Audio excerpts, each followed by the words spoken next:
Hello my dear students, welcome you all to my YouTube channel M Ahmad study circle. आज के इस video में हम लोग Gulmohar golden jubilee edition class 7 से चैप्टर नंबर 2 पढ़ने जा रहे हैं, जिसका टाइटल है to truly understand a rainbow.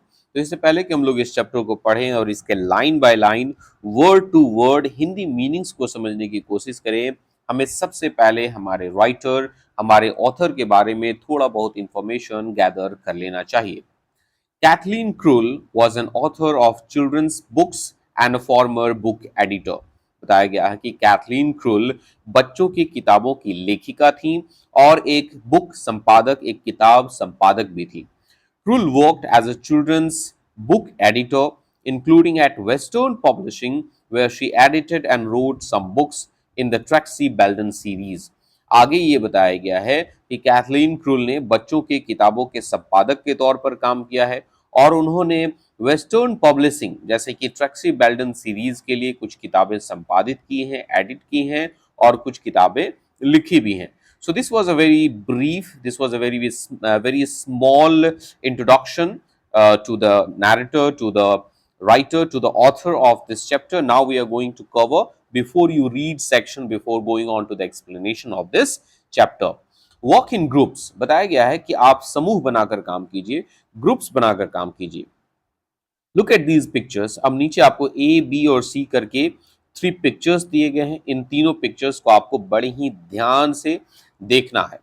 What will interest a scientist in each picture, और आपको बताना है कि हर एक पिक्चर में एक वैज्ञानिक, एक साइंटिस्ट किन चीजों में दिलचस्पी लेगा।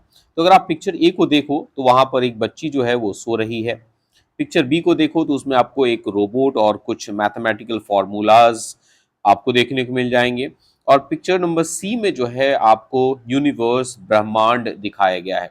तो इन तीनों पिक्चर्स ए, बी और सी में एक साइंटिस्ट किन चीजों में दिलचस्पी ले सकता है, आपको ये बात बतानी है। Tell the rest of the class, और ये बात आप पूरे क्लास को बताएंगे। Okay, now let's begin with the explanation of this chapter from para number 1। On that particular day, in the early 1660s, when he made an interesting discovery, he was not yet Isaac Newton, one of the greatest scientists the world has ever known। बताया गया है कि सन 1660 के दशक के शुरुआत में एक पर्टिकुलर दिन को, सन 1660 के दशक के शुरुआत के एक खास दिन को, जब उसने ये दिलचस्प खोज की थी, जब उसने इस शानदार खोज की थी, तब वो दुनिया के महानतम वैज्ञानिकों में से एक सर आइजक न्यूटन तो बिल्कुल भी नहीं था। He was merely an unpopular, solitary, brilliant college student. तब वो बस एक कॉलेज स्टूडेंट था जिसे कोई नहीं जानता था और वो काफी अकेला रहता था, काफी अलग थलग रहता था। लेकिन बताया गया है कि वो जब एक स्टूडेंट था, एक कॉलेज स्टूडेंट था, तो वो काफी मेधावी था, काफी ब्रिलियंट था। Para number 2। That day, Newton had spent a rare few hours outside at the annual market near his college। उस दिन न्यूटन ने अपने कॉलेज के बाहर लगने वाले एनुअल मार्केट, अब ये एनुअल मार्केट क्या होता है, तो कोई भी ऐसा मार्केट जो कि साल में एक बार लगता है उसे हम लोग एनुअल मार्केट कहते हैं। जैसे कि हमारे यहाँ बिहार में, पटना में आपको बुक फेयर लगता है, पुस्तक मेला लगता है, जो कि साल में एक बार ही लगता है। तो कोई भी ऐसा मार्केट या कोई भी ऐसा फेयर जो कि साल में एक बार लगता है उसे हम लोग एनुअल फेयर या एनुअल मार्केट कह सकते हैं। तो उस पर्टिकुलर डे पे न्यूटन जो है वो अपने कॉलेज के पास वाले एनुअल मार्केट में उसने कुछ घंटे बिताए थे। ही बॉट अ टॉय, और उस मार्केट से, उस एनुअल मार्केट से उसने एक खिलौना खरीदा। और वो खिलौना क्या था? A prism. वो एक प्रिज्म था। तो प्रिज्म क्या होता है? देखिए, आपके स्क्रीन के राइट साइड में प्रिज्म को एक्सप्लेन किया गया है। प्रिज्म होता क्या है? तो एक ट्रांसपेरेंट ऑब्जेक्ट होता है, एक पारदर्शी वस्तु होता है, जो कि या तो कांच का बना होता है या तो प्लास्टिक का बना होता है। और इससे होकर गुजरने वाली सफेद रोशनी जो है वो अलग अलग रंगों में विभाजित हो जाती है। यही होता है प्रिज्म। तो उस एनुअल मार्केट से न्यूटन ने एक खिलौना, एक प्रिज्म खरीदा। दो he had very little money, he like the prism so much that he promptly bought another. हालांकि न्यूटन के पास बहुत कम पैसे थे, लेकिन उसे वो पहला वाला प्रिज्म इतना पसंद आया कि उसने तुरंत एक और प्रिज्म खरीद लिया। तो उस एनुअल मार्केट से न्यूटन ने 2 प्रिज्म्स खरीदे थे। Para number 3। Shortly afterward the great plague spread through London, और उसके कुछ समय बाद ही लंदन में एक बहुत बड़ी महामारी फैल गई। It killed an estimated 100,000 people, almost a quarter of London's population, in 18 months. और इस महामारी ने महज 18 महीने में लंदन की आबादी का लगभग एक चौथाई हिस्सा, लगभग 1 लाख लोगों को मार डाला। अब ये ग्रेट प्लेग है क्या, जो कि लंदन में आया था? तो आप देख सकते हैं यहाँ पर बताया गया कि सन 1664 से 1665 के बीच में, सन 1664 से 1665 के बीच में लंदन में एक ब्यूबोनिक प्लेग आया था, जिसमें लोगों को बुखार और उनके शरीर जो थे वो स्वेल कर जाते थे, उनका शरीर जो था वो फूल जाता था, सूज जाता था, और इस बुखार और सूजन की वजह से उनकी मृत्यु हो जाती थी। और इसने लंदन की आबादी का लगभग एक चौथाई या एक पांचवा हिस्सा जो है वो खत्म कर दिया, उसे मार दिया, इतने लोगों की मृत्यु हो गई थी। People began to flee London and they traveled as quickly as they could to the countryside. लोग मजबूर हो गए और लोग लंदन छोड़कर भागने लगे, और जितना तेज हो सके लोग गांव की तरफ यात्रा करने लगे। लंदन छोड़कर देहाती इलाके में, कंट्री साइड में लोग भागने लगे। Newton too was forced to leave college and retreat to his childhood home, Woolsthorpe Manor, a large, beautiful stone house surrounded by apple orchards. यहाँ तक कि न्यूटन को भी मजबूर होकर अपना कॉलेज छोड़ना पड़ा और उसे अपने बचपन के घर वूल्सथ्रोप मैनर जाना पड़ा, जो कि बहुत बड़ा, बहुत ही खूबसूरत पत्थर से बना हुआ घर था, जो कि सेब के बागीचों से चारों तरफ से घिरा हुआ था।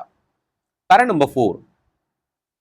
While other students might have taken this time to forget about their studies for a while, Newton sat still and thought. वहीं जबकि दूसरे स्टूडेंट्स ने इस समय को अपने पढ़ाई को भूल जाने के लिए और मौज मस्ती करने के लिए, सैर सपाटा करने के लिए इस्तेमाल किया होगा, वहीं न्यूटन चुपचाप बैठा रहा और सोचता रहा। तो आखिर सवाल ये उठता है कि न्यूटन चुपचाप बैठकर आखिर सोच क्या रहा था? Which of the many puzzles in nature could he solve while he waited out the plague in the countryside? Newton ये सोच रहा था कि जब तक वो अपने गांव में बैठकर इस प्लेग के खत्म होने का इंतजार करे कि एक बार ये महामारी खत्म हो जाए और वो वापस अपने कॉलेज लौट जाए और अपनी पढ़ाई करे, तब तक वो ये सोच रहा था कि प्रकृति के कितने सारे पजल्स, प्रकृति के कितने सारे रहस्यों को वो सुलझा सकता है। Para number 5। All was quiet except for the bleating of the fluffy white sheep outside his window. वहां पर चारों तरफ बस सन्नाटा पसरा हुआ था, चारों तरफ शांति थी, बस इसको छोड़कर कि उसके खिड़की के बाहर कुछ सफेद रोएदार, सफेद बालों वाले भेड़ थे जो कि मिमिया रहे थे, ब्लीट कर रहे थे। तो इन भेड़ों की आवाज के अलावा और किसी भी प्रकार की आवाज वहां पर नहीं थी जहां पर न्यूटन रह रहा था। Newton looked around and the sparkling prisms caught his eye. अब न्यूटन अपने चारों तरफ देखता है और उसका चमकता हुआ वो प्रिज्म्स जो कि उसने एनुअल मार्केट से खरीदा था, उसकी नजरें वहां पर पड़ती है, उसकी नजरें उस चमकते हुए प्रिज्म पर जा पड़ती है। What if he could discover something about the nature of color, something more accurate than what he was being taught in college?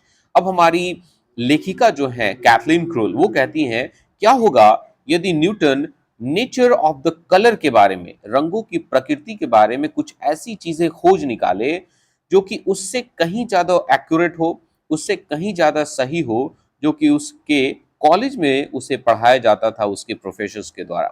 तो यहाँ पर नैरेटर कहती हैं, यहाँ पर हमारी लेखिका कहती हैं, ये कितना कमाल का बात होगा, ये कितना मजे का बात होगा कि न्यूटन अपने गांव में बैठकर नेचर ऑफ द कलर, रंगों की प्रकृति के बारे में कुछ ऐसा खोज निकाले जो कि उन उन थ्योरीज से कहीं ज्यादा बेहतर हो, उन थ्योरी से कहीं ज्यादा एक्यूरेट हो, सही हो, जो कि खुद उसे उसके प्रोफेसर्स के द्वारा कॉलेज में पढ़ाया जाता था। Para number 6. Ever since the ancient Greek philosopher Aristotle had said so, scholars assumed that white light was one simple thing, uniform and solid. देखिए बताया गया है कि जब से प्राचीन यूनानी दार्शनिक अरस्तु ने ये बात कह दी थी, तब से सभी जो दूसरे स्कॉलर्स थे, सभी जो दूसरे विद्वान थे, उन्होंने भी अरस्तु की इस बात को मान लिया था कि सफेद रोशनी जो है व्हाइट लाइट जो है वो एक सिंपल यूनिफॉर्म और सॉलिड आइटम है, एक सॉलिड यूनिफॉर्म सिंपल थिंग है। अब मैं आपको समझाना चाहूंगा कि कोई भी ऑब्जेक्ट जब यूनिफॉर्म और सॉलिड होता है तो उसका क्या मतलब होता है। जैसे कि कांच का बना हुआ एक ग्लास, तो वो पूरा का पूरा ग्लास जो है वो शीशे से बना होता है, या मिट्टी का बना हुआ एक बर्तन, मिट्टी का बना हुआ वो घड़ा, वो सिर्फ और सिर्फ मिट्टी का बना होता है। तो कहने का मतलब जो मिट्टी का घड़ा है वो सिर्फ मिट्टी से बना है, कांच का जो ग्लास है, शीशे का जो ग्लास है वो सिर्फ शीशे से बना है। वैसे ही अरस्तु का मानना था कि सफेद रोशनी जो है वो सिर्फ और सिर्फ सफेद रोशनी से ही बनी हुई है, ये यूनिफॉर्म है और सॉलिड है। और अरस्तु की ही बात को उस समय के दूसरे वैज्ञानिकों ने, दूसरे स्कॉलर्स, विद्वानों ने मान लिया था। Colour therefore was thought to be the product of white light mixed with black, और इसलिए उस समय रंगों के बारे में ऐसा सोचा जाता था कि जो भी कलर्स हैं वो सफेद रोशनी और अंधेरे का मिश्रण है। It's a mixture of white light and black, मतलब चाहे लाल हो, हरा हो, नीला हो, पीला हो, बैगनी बैगनी हो, जामुनी हो, कोई भी रंग हो, बस लोग ऐसा मानते थे कि ये सफेद रंग और अंधेरे का, ब्लैक कलर का मिक्सचर है। Even those in Newton's day, like Robert Hooke, continued to insist that color was a mixture of light and darkness. यहाँ तक कि न्यूटन के दिनों में एक बहुत महान वैज्ञानिक हुए, रॉबर्ट हुक, ये एक इंग्लिश साइंटिस्ट थे, इंग्लैंड के रहने वाले थे। इन्होंने भी इस बात पर जोर देना जारी रखा कि जो कलर्स हैं वो लाइट और डार्कनेस का मिक्सचर है, प्रकाश और अंधेरे का मिक्सचर है। Hook had invented his own personal colour scale, यहां तक कि रॉबर्ट हुक ने अपना एक पर्सनल कलर स्केल भी बनाया था जिसपे उन्होंने रंगों को सजाया था, रेंजिंग फ्रॉम ब्राइट रेड, और सबसे पहले अपने स्केल पे उन्होंने चमकदार लाल रंग को रखा था, which he claimed was pure white light mixed with a very small amount of darkness. और रॉबर्ट हुक का मानना था ये जो ब्राइट रेड कलर है वो प्योर व्हाइट लाइट और हल्के से अंधेरे का मिश्रण है। टू सॉफ्ट ब्लू, फिर ब्राइट रेड के बाद उन्होंने सॉफ्ट ब्लू कलर को अपने स्केल पर रखा था, फिर उन्होंने ब्लैक कलर को अपने स्केल पर रखा था, which was darkness completely blocking out the light. और ब्लैक कलर के बारे में उनका मानना था कि ये अंधेरा है जो कि किसी भी प्रकाश को आने से पूरी तरह से रोक देता है। Para number 7, Newton didn't see how Aristotle और हुक कुड बी राइट।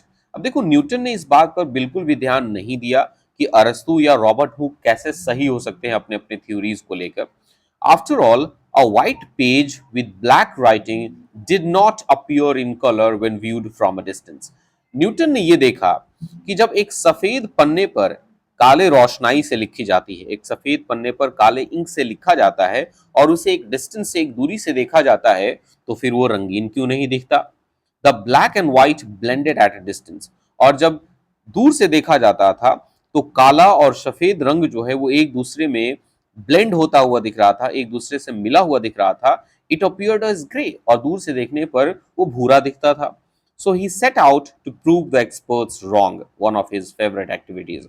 और इस तरह से न्यूटन जो है वो जो एक्सपर्ट्स हैं, जो विशेषज्ञ हैं, जो दूसरे साइंटिस्ट हैं जो कि कलर्स के बारे में, लाइट के बारे में इस तरह से सोचते हैं, उनको गलत साबित करने के लिए निकल पड़ा। और लोगों को गलत साबित करना तो उसकी फेवरेट एक्टिविटीज में से एक थी। Para number 8, the prism was the perfect tool for his experiment, और न्यूटन के इस एक्सपेरिमेंट के लिए प्रिज्म जो था वो उनका सबसे परफेक्ट टूल था, सबसे बेहतर औजार था। Others, like Hooke, were using prisms too. अब दूसरे वैज्ञानिक जैसे कि रॉबर्ट हुक, ये लोग भी प्रिज्म्स का यूज कर रहे थे। Admiring the colors they projected when sunlight fell on them. और जब कभी भी प्रकाश की रोशनी, सूरज की किरणें प्रिज्म्स पर पड़ती थी और उससे होकर जो दूसरे दूसरे रंग उन्हें देखने को मिलते थे, उसकी वो प्रशंसा करते थे। लेकिन ऐसा क्यों हो रहा है, उन्हें इस बात की जानकारी नहीं थी। They believed that the prism itself was somehow coloring the light. जो दूसरे साइंटिस्ट हैं न्यूटन के अलावा, उनका ये मानना था कि जब प्रकाश की किरणें प्रिज्म पर पड़ती हैं तो ये प्रिज्म जो है इन इस प्रकाश की किरणों को रंगीन बना देता है, इसे कलरफुल कर देता है। मतलब प्रिज्म में ही ऐसा कुछ है जो कि एक सफेद रोशनी को रंगीन बना देता है, ऐसा दूसरे साइंटिस्ट का मानना था। In their experiments, they had placed a screen close to one side of the prism and seen the spot of light come out on the other side as a mixture of color. अब ये जो दूसरे scientist हैं वे अपने experiments में actually क्या करते थे, तो वो प्रिज्म के काफी पास में, प्रिज्म के काफी नजदीक में एक स्क्रीन, एक पर्दा लगा देते थे और प्रिज्म के दूसरे तरफ से जब प्रकाश की किरणें प्रिज्म से होकर गुजरती थी और उनके पर्दे पर प्रकाश का जो धब्बा दिखता था वो एक रंगीन धब्बा होता था, उसे वे लोग देख पाते थे और उसी की वो प्रशंसा करते थे। Para number 9, Newton suspected that more accurate results could be had by moving the prism farther away. अब न्यूटन को ऐसा लगा कि अगर वो प्रिज्म की दूरी को थोड़ा सा बढ़ा देता है, प्रिज्म को पर्दे से थोड़ा सा ज्यादा दूर रखता है, तो इससे कहीं ज्यादा एक्यूरेट रिजल्ट्स देखने को मिल सकते हैं, कहीं ज्यादा सही परिणाम देखने को मिल सकते हैं। In his study upstairs, he positioned the prism at the far wall so that it was 20 feet from the window. अब न्यूटन अपनी स्टडी में, अपने प्रयोग में, जो कि वो ऊपर वाले मंजिल पे कर रहा था, ऊपर वाले कमरे में कर रहा था, उसने प्रिज्म को सबसे दूर वाले दीवार के पास रख दिया जिससे कि वो प्रिज्म खिड़की से लगभग 22 फीट की दूरी पर हो जाए। He let a narrow beam of sunlight pass through the prism. और इस तरह से उसने प्रकाश के एक छोटे से, एक पतले से किरण को उस प्रिज्म से होकर गुजरने दिया। He observed that the beam of sunlight spread out into colored bands of light which he called a spectrum. और उसने देखा कि ये प्रकाश की जो किरण है वो रंगीन पट्टियों में, अलग अलग रंग की पट्टियों में बिखर गई है, जिसे कि उसने स्पेक्ट्रम कहा। The white light had split into different colors. उसने क्या देखा कि सफेद रोशनी जो कि प्रिज्म से होकर गुजर रही है अब वो अलग अलग रंगों में बिखर गई है। लेकिन सवाल ये उठता था, हाउ, ये कैसे हो रहा है। Para number 10, Newton kept thinking. Newton इस बारे में बस सोचता रहा। His theory was that each color was a wave of light. उसकी थ्योरी ये थी कि हर एक रंग जो है वो प्रकाश का एक तरंग है, and that each wave had the ability to be refracted. और हर एक तरंग की ये क्षमता होती है, उसकी ये एबिलिटी होती है कि वो रिफ्रैक्ट हो जाए, वो परावर्तित हो जाए। रिफ्रैक्ट होने का मतलब वो अपने पाथ से डेविएट हो जाए, मतलब वो अपने रास्ते से मुड़ जाए, चाहे दाएं या बाएं, जिस एंगल पर चाहे मुड़ जाए। और बेंट बाय समथिंग, या कुछ एंगल के साथ वो अपने रास्ते से डेविएट हो जाए, इसी को हम रिफ्रैक्शन कहते हैं। क्या मजबूरी आ गई है एक इंग्लिश टीचर को, साइंस का चैप्टर पढ़ाना पड़ रहा है, अगर गलती हो जाए तो मुझे माफ कीजिएगा भाई साहब। A refracting object such as a prism could bend each wavelength of light by a different angle or amount. तो उन्होंने, न्यूटन ने अपनी थ्योरी में आगे ये बताया कि अगर कोई रिफ्रैक्टिंग ऑब्जेक्ट है, मतलब अगर एक ऐसा ऑब्जेक्ट है जो कि लाइट को रिफ्रैक्ट कर सकता है, वेवलेंथ्स को रिफ्रैक्ट कर सकता है अलग अलग एंगल्स के साथ, जो कि एक प्रिज्म एक रिफ्रैक्टिंग ऑब्जेक्ट है, वो अलग अलग वेवलेंथ को अलग अलग एंगल, अलग अलग अमाउंट के साथ डेविएट कर सकता है। The shorter wavelengths, those toward the violet end of the spectrum, were being bent the most. और बताया गया है कि प्रकाश के रंगों की वो तरंगे जिनके वेवलेंथ्स, जिनके तरंगदैर्घ्य सबसे कम थे, जो कि वायलेट, जो कि स्पेक्ट्रम के वायलेट रंग की तरफ थे, वो सबसे ज्यादा मुड़े हुए थे। The longer wavelengths, those toward the red end of the spectrum, were being bent the least. और प्रकाश के रंगों के वो तरंगे जिनकी तरंगदैर्घ्य सबसे अधिक थी, जो कि स्पेक्ट्रम के लाल वाले हिस्से की तरफ थे, लाल वाले छोर की तरफ थे, वो सबसे कम मुड़े हुए थे। तो यहां से एक कंक्लूजन निकल करके आता है कि अगर कोई भी ऐसा तरंग है, अगर कोई भी ऐसा वेव है जिसका वेवलेंथ सबसे ज्यादा होता है, तो वो सबसे कम मुड़ता है, और अगर कोई भी ऐसा वेव जिसका वेवलेंथ सबसे कम होता है, वो सबसे ज्यादा मुड़ता है। ठीक है, तो यहां से हमें एक बात पता चलती है कि जो रेड कलर है वो सबसे कम डेविएट होता है, और जो वायलेट कलर है वो सबसे ज्यादा डेविएट होता है। ठीक है, तो यहां तक ये बात जो है वो क्लियर हो जाती है। Therefore, all the colors already existed in white light, and the prism was simply fanning them out according to their ability to be bent. तो इस तरह से अब ये प्रूव हो चुका है कि सफेद रोशनी में, व्हाइट लाइट में, ये सारे कलर्स जो हैं वो ऑलरेडी मौजूद थे, ये सारे कलर्स जो है वो ऑलरेडी एग्जिस्ट करते थे और प्रिज्म तो बस इन सभी लाइट्स को, इन सभी रंगों को उनके मुड़ने की क्षमता के हिसाब से उन्हें अलग अलग एंगल्स पर डेविएट कर देता था, उन्हें अलग अलग कर देता था। Colour was a matter of wavelength radiating in a range visible to the human eye. और रंग जो थे, कलर जो थे, वो बस अलग अलग तरंग दैर्ध्य थे जो कि एक पर्टिकुलर एरिया में, जो कि एक पर्टिकुलर रेंज में गर्मी पैदा करते थे, प्रकाश पैदा करते थे, जो कि इंसान की आंखों को दिखाई देता था। आप देख सकते हैं वो एक्सपेरिमेंट जो कि न्यूटन यहाँ पर कर रहा है। आप देख पा रहे हैं खिड़की से यहाँ से एक प्रकाश की किरण जो है वो निकल करके आ रही है और बीच में उसने अपने प्रिज्म को रख दिया और एक बार जैसे ही प्रिज्म से होकर ये रोशनी गुजरती है, ये सफ़ेद रोशनी गुजरती है, प्रिज्म के दूसरे तरफ आपके स्क्रीन के राइट साइड में आपको एक स्पेक्ट्रम दिख रहा है जिसमें सबसे ऊपर जो है वो रेड कलर है और सबसे नीचे जो है वो वायलेट कलर है। रेड कलर सबसे कम मुड़ता हुआ दिख रहा है और वायलेट कलर सबसे ज्यादा डेविएट होता हुआ दिख रहा है। पैरा नंबर 11 को डिस्कस कर लेते हैं। Newton then concluded that there were 7 colours in a spectrum. और फिर इस तरह से न्यूटन ने अपने थ्योरी को कंक्लूड किया, उसे फिनिश किया, ये कहते हुए कि एक स्पेक्ट्रम में टोटल 7 कलर्स देखने को मिलते हैं। और ये कलर्स कौन कौन से हैं?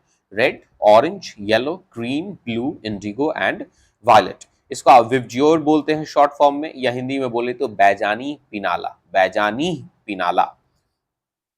But the most important thing he had discovered that but the most important thing he had discovered was that white light contained all the other colors. लेकिन जो सबसे महत्वपूर्ण खोज न्यूटन ने की थी वो ये थी कि सफेद रोशनी में ये सभी कलर्स पहले से एग्जिस्ट करते थे। This was a significant discovery, और ये एक बहुत ही महत्वपूर्ण खोज थी। Fact number 12. Now to prove that the prism was not coloring the light. अब न्यूटन को ये बात सिद्ध करना था, न्यूटन को ये बात प्रूव करना था कि ये प्रिज्म जो है वो किसी भी तरह से इससे होकर गुजरने वाले प्रकाश को, इससे होकर गुजरने वाले लाइट को रंगीन नहीं बना रहा, उसे कलरफुल नहीं कर रहा। Newton did an experiment circus. तो इस बात को साबित करने के लिए न्यूटन ने एक एक्सपेरिमेंट सर्कस ऑर्गेनाइज किया। माय डियर फ्रेंड्स, अब ये एक्सपेरिमेंट सर्कस क्या होता है आपके बुक में ही डिफाइन किया गया है। तो बताया गया है कि साइंस में अगर आप किसी थ्योरी को प्रूव करना चाहते हो, ये बताने के लिए कि आपकी थ्योरी जितने भी एग्जिस्टिंग थ्योरीज है सबसे बेहतर है, सबसे सुपीरियर है, तो आप ये एक्सपेरिमेंट सर्कस प्रूव करते हो, ये एक्सपेरिमेंट सर्कस ऑर्गेनाइज करते हो। अब इसने अपने एक्सपेरिमेंट सर्कस में क्या किया? Newton did an experiment circus what scientist call a crucial experiment. और न्यूटन के इस एक्सपेरिमेंट सर्कस को दूसरे साइंटिस्ट ने एक बहुत ही महत्वपूर्ण एक्सपेरिमेंट बताया। ही placed a screen in between the window and his prism. उसने सबसे पहले अपने प्रिज्म और खिड़की के बीच में एक पर्दा लगाया। And he made a slit in the screen, और उसने पर्दे में एक छोटा सा छेद बना दिया। He allowed only pure green light to pass through the slit, और उसने उस छेद से होकर सिर्फ ग्रीन लाइट को गुजरने दिया। He took his second prism and placed it in the green light, और उसने अपना दूसरा प्रिज्म लिया और अपने उसने अपना दूसरा प्रिज्म लिया और उसे हरे रोशनी में रख दिया। If the prism was coloring the light, the green would have come out as a different color। और उसने बताया कि देखिए, यदि यह प्रिज्म प्रकाश की रोशनी को क्या कर रहा होता, रंगीन बना रहा होता, तो इससे होकर गुजरने वाला ये जो हरा रंग है वो किसी दूसरे रंग से होकर बाहर निकलता। But the green light remain green. लेकिन उस प्रिज्म से होकर गुजरने वाली रोशनी अभी भी ग्रीन ही थी। The prism had no effect on it, और उस पर प्रिज्म का कोई प्रभाव नहीं पड़ा। तो ये बात अब बिल्कुल साबित हो चुका है, बिल्कुल स्टैब्लिश हो चुका है कि प्रिज्म जो है वो किसी भी प्रकार से व्हाइट लाइट को कलर नहीं करता, उसे रंगीन नहीं बनाता, बस वो व्हाइट लाइट को अलग अलग एंगल्स पे, अलग अलग वेवलेंथ्स के अकॉर्डिंग डेविएट कर देता है, जिससे कि 7 कलर्स का एक स्पेक्ट्रम देखने को मिलता है। Para number 14, Newton rarely smiled but he might have just then. हमारी नैरेटर, हमारी लेखिका कहती है कि न्यूटन बहुत कम मुस्कुराया करते थे, लेकिन शायद उस समय उन्होंने जरूर मुस्कुराया होगा जब उन्होंने ये खोज की थी और अपने आप को साबित किया था। He had just established that colors were governed by scientific principles. उसने अभी अभी ये एस्टैब्लिश किया था, उसने अभी अभी ये प्रूव किया था कि कलर्स जो हैं वो साइंटिफिक प्रिंसिपल्स के अकॉर्डिंग गवर्न किए जाते हैं। साइंटिफिक सिद्धांतों, वैज्ञानिक सिद्धांतों के हिसाब से रंगों का निर्धारण होता है। And he suspected the rest of the natural world was too, और उसने इस बात पर भी संदेह जताया कि बाकी जो दुनिया है वो भी साइंटिफिक प्रिंसिपल्स, वैज्ञानिक सिद्धांतों पर ही चलती है। He had also become the first person to truly understand how a rainbow was formed, और वो पहले ऐसे इंसान भी बने जिन्होंने काफी अच्छे तरीके से समझ लिया कि एक रेनबो, एक इंद्रधनुष कैसे बनता है। It was time to go think some more under his apple tree, और अब एक बार फिर से समय आ गया था कि न्यूटन अपने सेब के पेड़ के नीचे बैठ जाए और प्रकृति के दूसरे रहस्यों के बारे में सोचे। और हमें अच्छे से पता है कि जब न्यूटन बाबा उस सेब के पेड़ के नीचे बैठे हुए थे तो फिर क्या हुआ, एक सेब जो है वो नीचे गिरता है और कैसे ग्रेविटी, गुरुत्वाकर्षण का खोज होता है। And this was the whole explanation of this chapter. इस चैप्टर का एक्सप्लेनेशन यहाँ पर खत्म हो जाता है। इस चैप्टर का एक्सप्लेनेशन आपको कैसा लगा आप लोग मुझे नीचे कमेंट सेक्शन में जरूर बताएंगे। वीडियो अच्छा लगा होगा तो वीडियो को लाइक करेंगे, और अगर आप चैनल पे नए होंगे तो चैनल को सब्सक्राइब करेंगे। मिलते हैं एक नए चैप्टर के साथ, तब तक के लिए टेक केयर, बाय बाय।